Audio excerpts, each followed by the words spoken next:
Je vous souhaite la bienvenue dans notre méditation. Notre Dieu est merveilleux, dont le titre est « Pour garder l'espoir intact ».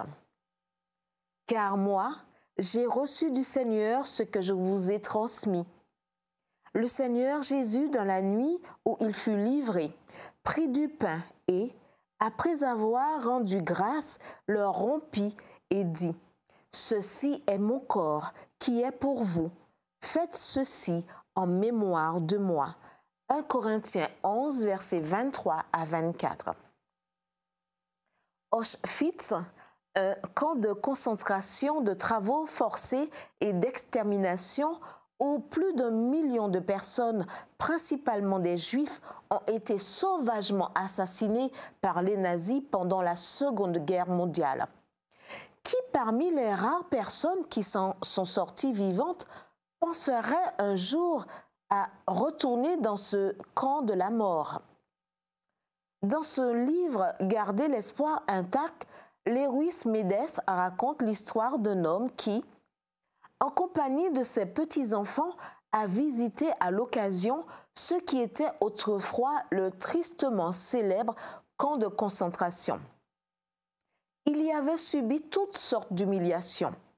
Pire, il y avait vu mourir des proches et des amis. Pourquoi y est-il retourné et pourquoi y a-t-il emmené ses petits-enfants? Selon Smedes, l'homme n'y allait pas pour évacuer son amertume, ni pour nourrir la haine de ses petits-enfants envers ceux qui avaient causé tant de souffrance à leur grand-père. Il le faisait simplement pour garder l'espoir intact. Et quelle meilleure façon de le faire que par le souvenir? C'est la même chose que ce que voulait dire un autre survivant de l'Holocauste, Simon Wiesenthal, lorsqu'il a dit que l'espoir vit quand les gens se souviennent.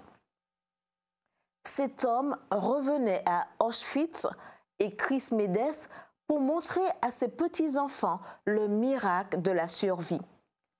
Pour leur apprendre que, bien que les êtres humains soient capables de beaucoup de mal, en fin de compte, le bien l'emportera, et pour que, se souvenant du pire, ils puissent espérer le meilleur. Les paroles de Smedes sont très sensées, surtout quand on se rappelle qu'au temps biblique, le Seigneur exhortait Israël à se souvenir. Le peuple devait se souvenir, par exemple, de son esclavage en Égypte, voir Deutéronome 5, verset 15 et Deutéronome 15, verset 15. Dans quel but? Pour qu'ils se souviennent aussi que c'était Dieu qui les avait délivrés, voir Deutéronome 7, versets 18 à 19. C'est ici qu'intervient notre texte pour aujourd'hui. Pourquoi le Seigneur a-t-il dit à ses disciples lors de la dernière scène « Faites ceci en mémoire de moi » ? Car tout comme l'agneau de la Pâque rappelait à Israël sa délivrance de la servitude égyptienne, c'est ici qu'intervient notre texte pour aujourd'hui. Pourquoi le Seigneur a-t-il dit à ses disciples lors de la dernière scène « Faites ceci en mémoire de moi » ? Car tout comme l'agneau de la Pâque rappelait à Israël sa délivrance de la servitude égyptienne, la scène rappelait aux croyants à travers les âges la grande délivrance consommée par son sacrifice sur la croix du Calvaire. Et pour que, chaque fois qu'ils mangeraient ce pain et boiraient cette coupe, l'espérance du retour du Seigneur soit renforcée dans leur cœur. Prions.